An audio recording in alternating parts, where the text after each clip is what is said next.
Naglalakad si Al sa gubat, nasa sabik habang iniisip ang tungkol sa mga kamatis. Biglang lumitaw ang isang orc, ngunit mukhang pala kaibigan ito. Naaalala ni Al na ang mga lalaking orc ay pala kaibigan sa mga lalaki, ngunit gusto nito ang saging niya. Tinakbuhan ito ni Al, ngunit nahuli, at sinubukan ng orc na makasiping siya. Ngunit natalo ang orc, at nakilala ni Al ang isang batang babae na may asul na buhok.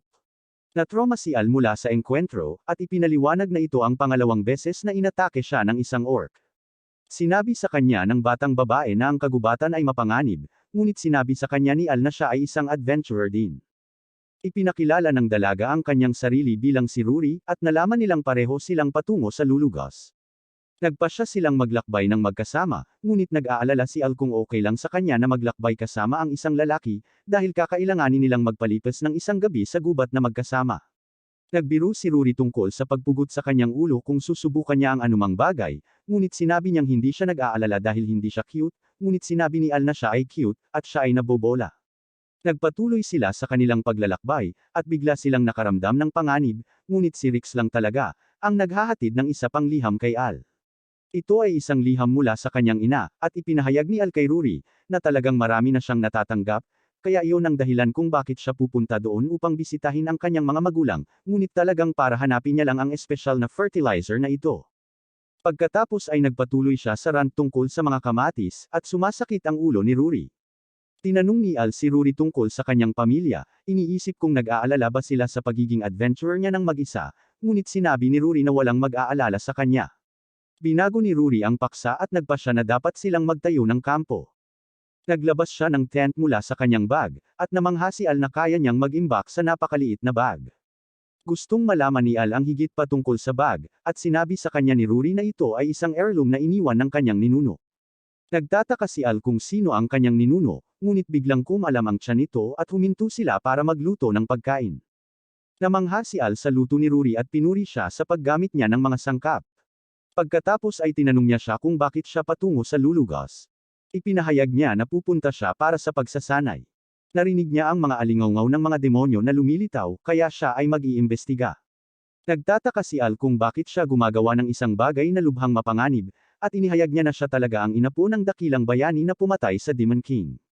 Namangha si Al na malaman ito, ngunit nag-aalala pa rin para sa kanya, dahil siya ay isang batang babae na ginagawa ito ng mag-isa.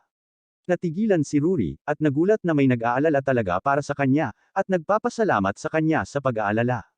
Nagpasya silang magpahinga, at pinili ni Al na matulog sa labas sa sahig.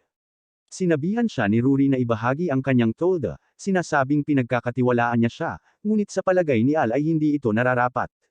Binanggit ni Rory na maaaring marami pang orc, at mabilis na nagbago ang isip ni Al. Nagulat si Al na may dalawang set ng sheet si Rory. Sinabi niya sa kanya na pangarap niyang magkaroon ng kaibigang makikipag-chat sa kanya hanggang sa makatulog sila. Nagpasya si Al na tumulong sa pagtupad sa kanyang pangarap, ngunit nakatulog siya kaagad. Sa kanyang pagtulog, sinalakay ni Rory si Al, at mayroon siyang nakakabagabag na gabi. Sa umaga, nakarating sila sa lulugas, at nagtataka si Rory kung paano nasugatan si Al. Sinasakyan lang ito ni Al, at pumasok sila sa bayan. Sinabi nila na magpaalam na sila, ngunit sinabi sa kanya ni Rory na nasiyahan siya sa paglalakbay kasama niya, at gusto niyang makasama siyang muli. Sinabihan siya ni Al na maging escort niya, dahil babalik pa siya sa capital, at masaya siyang pumayag. Gumuhit siya ng mapa, at sinabihan siyang hanapin siya kapag handa na siyang bumalik. Nagtatanong si Rory tungkol sa mga demonyo, ngunit walang nakarinig ng kahit ano. Bigla siyang nakarinig ng sigaw, at may isang batang babae na nagsasabing ang kanyang kapatid ay dinukot ng demonyo.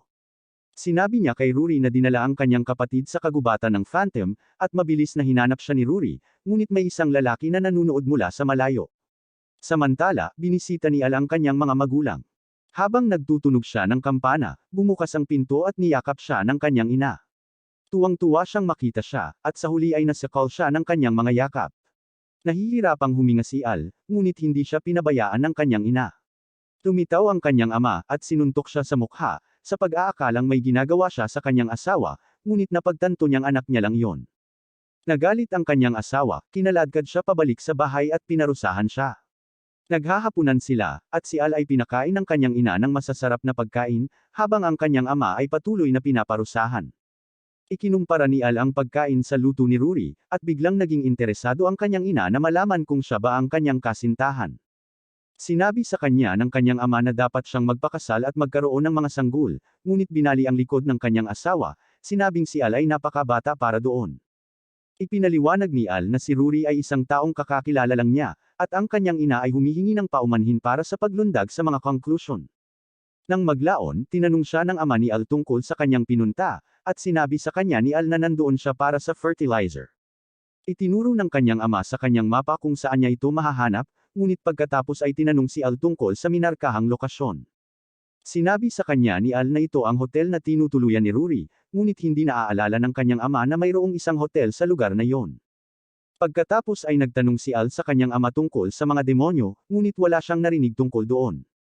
Sinabihan siya ng kanyang ama na oras na para matulog, at mabilis na ninakaw ni Al ang higaan ng kanyang ama, sinabing hindi na siya makakabalik sa kanyang sariling silid, dahil naghihintay doon ang kanyang ina. Kinabukasan, kinuha ni Al ang fertilizer, at nagpas siyang puntahan si Rory, ngunit biglang nakarinig si Al ng sigaw, at tumakbo siya sa karamihan.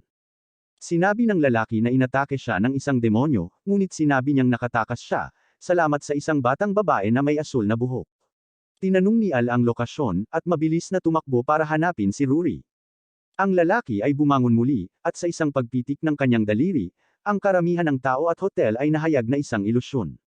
Tumakbo si Al sa kagubatan na hinahanap si Rory, ngunit nahanap niya ang babaeng nakilala ni Rory noon, na inaatake ng demonyo. Madaling nawasak ni Al ang demonyo, at habang pinasalamatan siya ng batang babae, naging demonyo rin siya at inaatake siya, ngunit biglang lumitaw si Rory at iniligtas siya. Sinabi niya sa kanya na ang kagubatan ay puno ng mga demonyong ito, ngunit sa oras na iyon ay lumitaw ang lalaki mula kanina, ipinakilala ang kanyang sarili bilang Loki, at inihayag ang kanyang sarili bilang isang demonyo. Siya ay natutuwa sa kung paano madaling nalinlang si Rory, nang walang sinuman sa bayan ang nakakita ng anumang mga demonyo, na tinatawag siyang hindi karapat-dapat na maging bayani. Nagtataka si Rory kung bakit kinaladkad si Al dito gayong dapat lang siyang sundan, ngunit sinabi ni Loki na mas mahalaga si Al kaysa sa kanya, dahil nag-iisang natalo niya ang Demon General na si Romeo at ang Evil Dragon. Napagtanto ni Al na isa siya sa mga kaalyado ng demons, ngunit sinabi ni Loki na wala sila sa kanyang antas. Sinusugod siya ni Rory, ngunit madali siyang umiwas at sumalungat sa mga pag-atake. Sumugod si Al kay Rory at ginamit ang kanyang healing magic sa kanya. Nagulat si Loki sa kakayahang ito, at nagsisisi na hindi muna siya nakipaglaban kay Al. Humingi ng tawad si Rory kay Al at sinabing hindi siya katugma nito, ngunit sinabihan siya ni Al na huwag mag-alala dahil magsasaka siya. Sinugod niya si Loki ngunit natapon. Ipinagpatuloy ni Al ang kanyang pag-atake, ngunit bumagsak sa lupa. Mayroong isang napakalaking butas, at halos hindi kumapit si Al, ngunit siya ay tumalon pabalik at nagtagumpay upang mapatama ang isang suntok kay Loki. Gumanti si Loki ng isang suntok ng kanyang sarili na may kasamang madilim na enerhiya, na nagpalipad kay Al sa malayo. Habang nahulog si Al, bumukas ang kanyang mga pakete. Nagsisimulang maghilam ang mga sugat ni Loki, at nakikita niya kung paanong ang iba pang mga demonyo ay hindi tugma kay Al. Nagpapagaling din si Al sa kanyang sarili at bumangon. Handa nang tapusin si Loki, ngunit tinanong ni Al kung bakit siya ang pinupuntirya niya. Ipinaliwanag ni Loki na hahabulin niya ang lahat na maaaring magdulot ng banta sa kanyang mga plano sa hinaharap. Bukod kina Al at Rory, susunod din niyang hahabulin si Helen, dahil namana niya ang Evil Dragon's powers. Nagulat si Al nang marinig na target si Helen. Pagkatapos ay nagsalita si Loki tungkol kay Rory, na dapat magkaroon ng pagpapala ng banal na Diyos bilang susunod na bayani, ngunit hindi niya nagamit ang alinman sa kapangyarihan ng banal na Diyos. Nagpasya siyang tapusin ang mga bagay, at ipinatawag ang kanyang mga demonyong uod. Nakipagpunyagi sina Al at Rory sa mga uod, at sinabi ni Rory kay Al na tumakas na ito, ngunit tumanggi si Al at lumaban sa mga uod, sinabing gusto niyang maging pinakamahusay na magsasaka, at na hindi niya mabubuhay ang kanyang sarili kung iiwan niya lang siya. Tinapos nila ang mga uod, ngunit naglunsad si Loki ng isa pang pag-atake. Pinoprotektahan ni Al si Rory mula sa mahika, at nagkaroon ng malaking pagsabog. Nang mawala ang usok, nakaligtas sila, ngunit mukhang malubhang na sugatan. Mas maraming bulate ang lumalabas, habang si Rory ay natamba at si Al ay naipit. Sinabi sa kanya ni Loki na kapag kumagat ang mga uod, hindi na sila bumibitaw. Pagkatapos ay bumaling siya kay Rory upang tapusin siya, at naalala niya ang paghikayat sa kanya ng kanyang mga magulang, sa kabila ng sinasabi ng iba na hindi siya maaaring maging bayani. Humihingi siya ng paumanhin sa hindi niya pagiging bayani, habang inilunsad ni Loki ang kanyang pag-atake upang tapusin siya. Ngunit biglang pumuti at nadudurog ang mga uod, habang nakalaya si Al. Ipinaliwanag niya na ito ay salamat sa kapangyarihan ng kanyang fertilizer, na may epekto sa pesticides. Sa pamamagitan nito, ang mga uod ay hindi na muling makapag-regenerate. Bagamat nagulat, si Loki ay hindi nag-aalala, dahil si Al ay nasugatan na, ngunit si Al ay sinusugod pa rin siya, at nanumpa siyang protektahan sina Ruri at Helen. Naguguluhan si Ruri kung bakit lumalaban ng husto si Al. Iniisip niya ang kanyang nakaraan, nang ang lahat ay nagsasabi sa kanya na siya ay masyadong mahina para maging bayani, at siya ay sumuko. Ngunit kung titingnan ang determinasyon ni Al, napagtanto niya na ang pagiging isang bayani ay hindi tungkol sa pagiging matatag, ngunit ito ay isang taong hindi sumusuko sa pagsisikap na tumulong kahit anong mangyari. Habang kinakalaban ni Al si Loki, nagawa ni Ruri na saksakin siya. Agad na gumaling ang sugat ni Loki, ngunit determinado si Ruri na lumaban kahit na hindi siya manalo. Biglang ginising ni Ruri ang kanyang kapangyarihan ng bayani, at inatake si Loki gamit ang kanyang banal na slash. Ang pag-atake ay sobrang epektibo, at sinundan ni Ruri ng isa pang slash, na siyang tumapos sa kanya. Nagpapasalamat si Ruri kay Al sa pagtulong sa kanya na maunawaan kung ano ang ibig sabihin ng pagiging isang bayani, ngunit si Al ay bumagsak at napagod. Habang natutulog siya sa kandanggan nito, ipinagtapat ni Ruri na crush niya ito. Naging gabi na, at ngayon sa wakas ay nagising.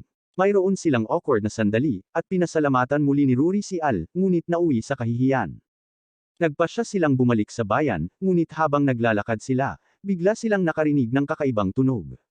Iniisip ni Al kung nabubuhay pa si Loki. Lumalakas ang tunog, at natakot si Ruri, sinabing hindi niya kayang harapin ang mga multo. Ito ay boses na tumatawag kay Al, at hinahanap na pala siya ng kanyang ina. Napagtanto ni Al na ang kanyang ina. Ayaw niyang mahuli kasama si Ruri, sinabi niyang tumakbo sila para dito. Binuhat siya nito at mabilis na tumakbo palayo. Nakahinga ng maluwag si Al nang makalayo sila, at pinagtawanan siya ni Ruri, nakitang may kinatatakutan siya, at naiisip na lamang ni Al ang tanawin ng kanyang ina. Bumalik sila sa bayan, at laking gulat nila nang malaman nilang wala na ang hotel, napagtanto na ilusyon lang iyon ni Loki. Nakahanap si Ruri ng ibang matutuluyan, at sinabi sa kanya ni Al na babalik siya sa capital sa susunod na araw. Habang pauwi si Al, naalala niya ang isang pagkakataon na lumabas siya para makipaglaro kay Testa nang hindi sinasabi sa kanyang mga magulang, at hinanap siya ng kanyang ina. Takot silang magkaproblema kaya umuwi na sila. Ngunit nang makabalik siya, hinihintay siya nito sa pintuan. Iniisip ni Al kung nakakapag-teleport siya kahit papaano. Pagbalik ni Al sa bahay, hinihintay na naman siya ng kanyang ina. Sinubukan niyang iwasan siya, ngunit bigla itong sumulpat sa likuran niya. Natakot si Al at tumakbo. Dumiretso siya sa kanyang ama sa kanyang silid, na naging sanhi ng pagkataranta ng kanyang ama, habang siya ay naiwan upang harapin ang kanyang ina. Kinabukasan, pinakiusapan siya ng kanyang ina na huwag umalis. Walang pagpipilian si Al, at sinabing kamumuhian siya nito kung mag-behave ito ng ganito, at agad itong humingi ng tawad. Umalis si Al, at nakipagkita kay Ruri, at bumalik sila sa kapital. Samantala, pabalik sa kabisera, si Phallus ay may emosyonal na problem sa kanyang ama, ang hari, at humihingi siya ng paumanhin sa pagkabigo sa kanya. Si Al at Ruri ay bumalik sa guild, at si Helen ay nagseselos sa relasyon ni Ruri kay Al, na nag-flex pa ng kanyang mga demonyong kapangyarihan. Kinabukasan sa bukid, isang batang lalaki ang namimitas ng mga prutas, ngunit nahuli siya ni Al. Dumating sina Ruri at Helen upang tumulong sa bukid, ngunit natalo ito ni Al sa bata. Nagulat ang mga babae na galit si Al, ngunit naiinis lang siya na napitas ang kanyang prutas bago pa sila handa para sa harvest, at sinigawan niya ang bata. Humingi ng tawad ang bata at kumakalam ang tiyan. Binigyan siya ni Al ng repolyo, at ang bata ay nasarapan. Napaluha ang bata sa lasa nito, at masayang tumakbo. Binanggit ni Helen na habang wala si Al, nagkaroon ng mga pag-atake ng halimaw, na hamarang sa pakikipagkalakalan sa ibang mga bansa, at naging sanhi ng pagtaas ng presyo ng pagkain, na nagpapahirap sa mahihirap.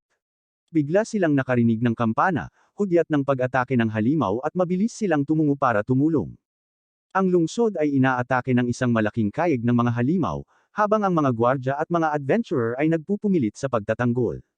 Ipinakita ni Helen ang kanyang demonic transformation at nakikipaglaban gamit ang kanyang mga bagong demonyong kapangyarihan. Sumusugod si Al dala ang kanyang asarol, at pinalipad ang mga halimaw.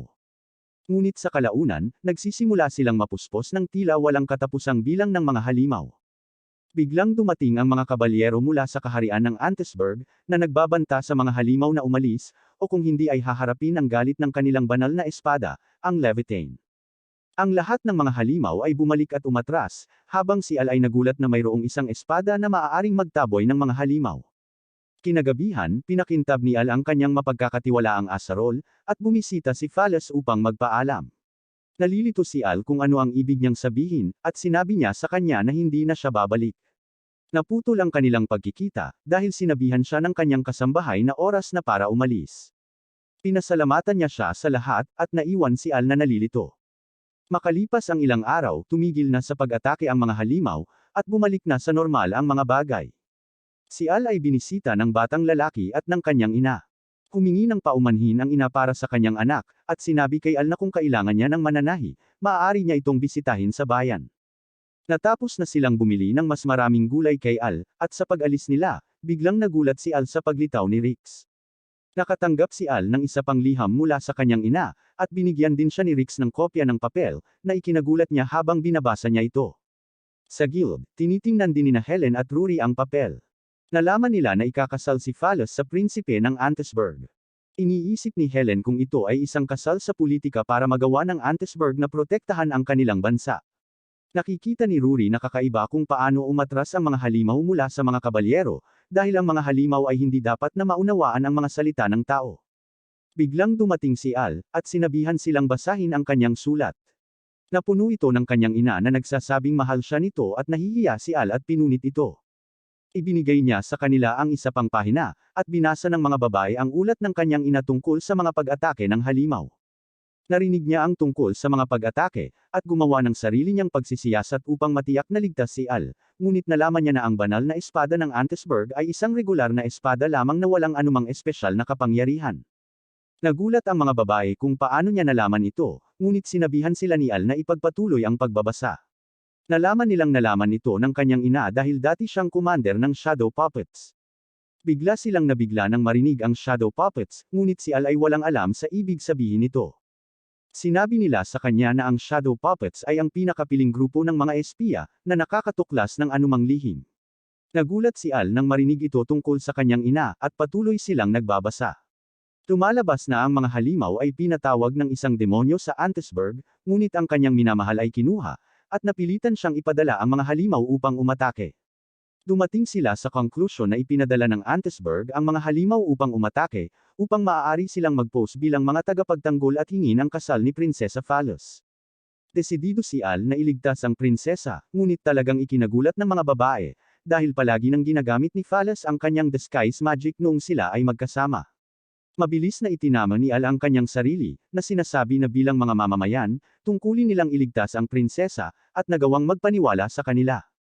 Sinabi sa kanya ni Helen na mahirap makapasok sa Antesburg, ngunit inihayag ni Al na kinuha niya si Rix bilang kanilang gabay. Samantala sa kaharian ng Antesburg, nakilala natin ang prinsipe, si Nedalus, habang nakikipagpulong siya sa iba't ibang mga pinuno na nais ang kanyang proteksyon mula sa mga pag-atake ng halimaw. Sinabi niya na marami lamang ang magagawa niya sa isang banal na espada, at lahat sila ay nagsisikap na mag-alok sa kanya ng mga pambihirang deal para sa kanyang proteksyon. Nang maglaon, tuwang-tuwa si Nedalus sa kung ano ang takbo ng kanyang plano, at inutusan ng demonyo, si Gazelle, na salakayin ang higit pang mga bansa. Gayunpaman, nais ni Gazelle na ihinto ang mga pag-atake, na ayaw na makita ang higit pa sa kanyang mga kasama na isinakripisyo. Ngunit binugbog siya ni Nedalus, at ipinaalala sa kanya na bihag niya ang kanyang kasintahan. Biglang pumasok si Phallus, at sinabi sa kanya na hindi niya kayang tretuhin ng ganoon ang kanyang mga katulong. Pumasok ang isang bantay at nagulat na may pagkaantala sa karwahe para sa kanilang seremonya, at ikinagalit ito ng prinsipe. Ngunit napagtanto na si Phallus ay nanunood, sinubukan niyang i-compose ang sarili, at sinabi sa kanya na inaabangan niya ang kanilang seremonya. Bumalik si Phallus sa kanyang silid, at nais niyang makita si Al muli, ngunit nasa labas si Nedalus, at iniisip kung sino ang kanyang iniisip. Kinabukasan, binisita ni Al ang mananahi para kumuha ng ilang damit, at nangakong dadalan sila ng mas maraming gulay. Sumama si Al sa iba, at sinabi ni Rix sa kanila ang plano. Sinabi niya sa kanila na magpanggap bilang merchant para sa seremonya, upang makapasok at hanapin ang bihag, habang siya ay magtitipon ng mga halimaw, upang mailantad nila ang banal na espada ni Prinsipe Nedalus bilang isang pekeng. Si Helen ay nalilito kung paano siya makakalap ng mga halimaw, at ipinakita ni Rix na siya ay talagang isang demonyo. Nagulat silang lahat, at ipinaliwanag ni Rix na miyembro din siya ng Shadow Puppets, at kinuha ng ina ni Al noong bata pa siya. Ibinunyag niya na napakaraming mga demonyo na sama-sama sa mga tao, at tila ang demonyong pinagbantaan ay umibig sa isang taong babae, ngunit napunta sa mga kamay ng prinsipe. Nanunumpa si Al na ililigtas nila ang lahat, at sinimulan nila ang kanilang misyon. Dumating sila sa Antesburg, at matagumpay na nakalagpas sa mga tarangkahan. Kumpiyansa si Al sa kanilang pagbabalat kayo, na nagpapanggap bilang magsasaka, ngunit ang mga batang babae ay hindi masyadong humanga. Pinag-usapan nila ang kanilang plano, na kung saan ay ang pagpuslit sa kastilyo at iligtas ang kasintahan ni Gazelle, at pagkatapos ay dalhin siya sa simbahan, para makuha nila si Gazelle na aminin na peke ang kapangyarihan ng banal na espada. Habang papunta si Al sa kastilyo, agad siyang hinarang ng bantay. Sinabi niya na naghahatid siya ng mga gulay sa kastilyo, sa pag-aakalang ang kanyang plano ay walang butas, ngunit nakita siya ng gwardya na kainahinala, at sa wakas ay hinabol sila ng lahat ng mga gwardya. Sinabihan ni Helen si Al na magpatuloy, at itinapon siya sa kastilyo. Nangyaring si Al ay napunta sa eksakto sa tamang silid, at sinabihan ng batang babae na sumama sa kanya upang mailigtas nila si Gazelle.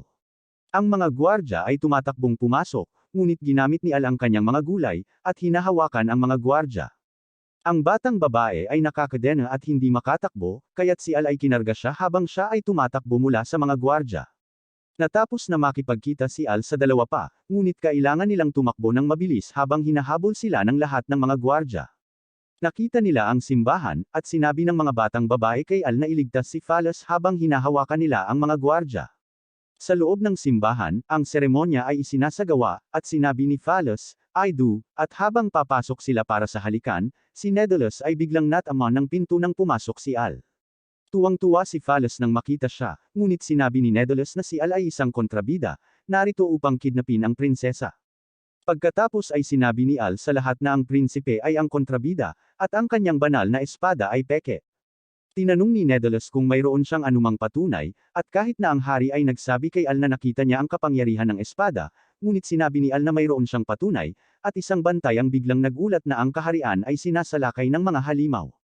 Nakita natin si Rix, habang pinapatawag niya ang mga halimaw para umatake.